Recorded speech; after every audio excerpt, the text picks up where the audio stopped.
ત્વમેવ સર્વમ મમ રંગદેવ. દત્ત ભાગવતનું બિરુદ પામેલ શ્રી રંગ અવધૂત શ્રી વિરચિત શ્રી ગુરુલીલામૃત ગ્રંથ આવાગમનના ફેરામાંથી મુક્ત કરાવે છે. જાણે બ્રહ્મરસાસ્વાદે ભર્યો નર્યો ગ્રંથ સાધ્યંત. આ વરદ અને ઔપાસનિક ગ્રંથને રંગબાળ શ્રી જગદીશાનંદજીએ સરળ અને સંક્ષિપ્ત ગદ્ય લેખન રૂપે વર્ષના દરેક દિવસ માટે એક પેજ તેમ 364 પેજમાં આ શ્રીરંગ બ્રહ્મરસાસ્વાદનું સર્વને રસપાન કરાવ્યું છે. તે ક્રમમાં દરરોજ શ્રવણ કરીએ. દત્તબાવનીના ગાન પછી આ એક પેજનું પઠન કરવું શ્રેયસ્કર છે. સપ્તાહ 26 સોમવાર. અલગજી ભસ્મ મહાત્મ્ય સમજાવતા હતા ત્યારે નિરંજનને એક શંકા ઉદ્ભવી હતી. તેથી તેણે ગુરુજીને પ્રશ્ન કર્યો કે નૃસિંહ સરસ્વતી સ્વામી મહારાજશ્રીએ પેલા પતિતના અંગ પરની ભસ્મને દૂર કરવા માટે શિષ્યને કોઈ દ્રવ્યલોભી અને વ્યાપારમાં કુશળ હોય તેવા જ બ્રાહ્મણને કેમ બોલાવી લાવવાનું કહ્યું? પતિતને ફક્ત સ્નાન જ કરાવવાનું હતું ને? આશ્રમમાં તો બીજા ઘણા બધા બ્રાહ્મણો હતા. તો પછી દ્રવ્યલુબ્ધ વિપ્રનું કારણ શું? અલગજી કહે છે કે નિરંજન, આ જીવ સૃષ્ટિમાં શરીર રચનામાં તો બધા જ સરખા છે, પણ જન્મજાત વૃત્તિઓને કારણે સ્વભાવમાં અને તેના પછી વાણી, વર્તન અને વ્યવહારમાં ભિન્નતા જોવા મળે છે.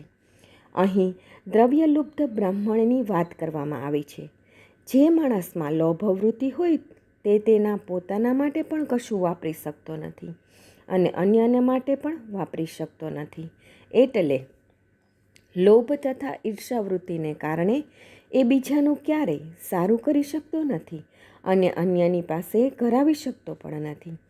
આવી વૃત્તિનો જીવ બ્રાહ્મણ હોવા છતાંય તે પોતે જ્ઞાન પ્રાપ્ત કરી શકતો નથી અને અન્ય જો તેના કરતાંય વધારે તેજસ્વી કે સુખી હોય તો તેની ઈર્ષાવૃત્તિ, લોભવૃત્તિને કારણે કોઈનું પણ સારું ઈચ્છી શકતો નથી અને પોતાની લોભવૃત્તિને કારણે તેને આશીર્વાદ પણ આપી શકતો નથી.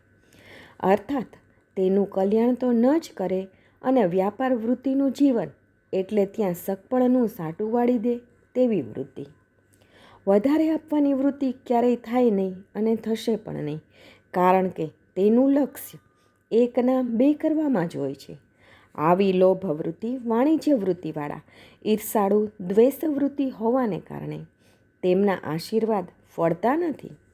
ઘણીવાર યજમાનની ધનવૈભવ, સુખ સમૃદ્ધિ જોઈને જે તે કર્મકાંડી વિદ્વાન ધનવાનને ત્યાં કોઈ વિધિ વિધાન કરાવવા જશે તો તેની બધી જ વિધિ તેના જ વિપ્ર સમુદાયના ટોળાને એવી રીતે તૈયાર કરીને લઈ જશે કે જાણે ત્રિભુવનના દરબારમાં ન જતા હોય. કથાપાઠ પણ એ ઈર્ષા, લોભવૃત્તિથી જ કરતા હોય છે અને જો કોઈ સામાન્ય યજમાનને ત્યાં કોઈ વાર શાસ્ત્રોક્ત કર્મવિધિ રાખી હોય તો યજમાનના રાજઠાઠને કારણે બંને જગ્યાએ ઘણો મોટો તફાવત જોવા મળતો હોય છે. કર્મકાંડીને તો શું લેવા દેવા? એને તો એના દક્ષિણા કવર સાથે જ લેવા દેવા હોય છે. તો આવી લોભવૃત્તિના વિપ્રોના આશીર્વાદ ક્યારેય ફળતા નથી. ઈર્ષાવૃત્તિને કારણે જ દ્રવ્યલુબ્ધ, વાણિજ્ય વૃત્તિને કારણે કપટી સ્વભાવ થઈ જાય છે. માટે જ ઈર્ષા અને કપટી સ્વભાવવાળા બ્રાહ્મણ પાસે પેલા પતિતને સ્નાન કરાવવાથી તેની બ્રહ્મવૃત્તિ, બ્રહ્મજ્ઞાન બધું જ પાણી સાથે વહ્યું જાય અને તે પતિત પોતાની મૂળ જાતિ, સ્વભાવના સ્વરૂપમાં પાછો આવે. તે માટે જ શ્રી ગુરુજીના વરદ હસ્તથી અભિમંત્રિત થયેલી ભસ્મ શુંનું શું ન કરી શકે, જે આપણે બધાએ સ્વચક્ષુથી અનુભવ્યું કે જે ભસ્મ અંગ પર પડવાથી પતિત પાવન થઈને બ્રહ્મજ્ઞાની થઈ જતો હોય તો એ ભસ્મનો મહિમા કેવો! વામદેવ મુનિ તો સાક્ષાત શિવજીનો અવતાર હતા.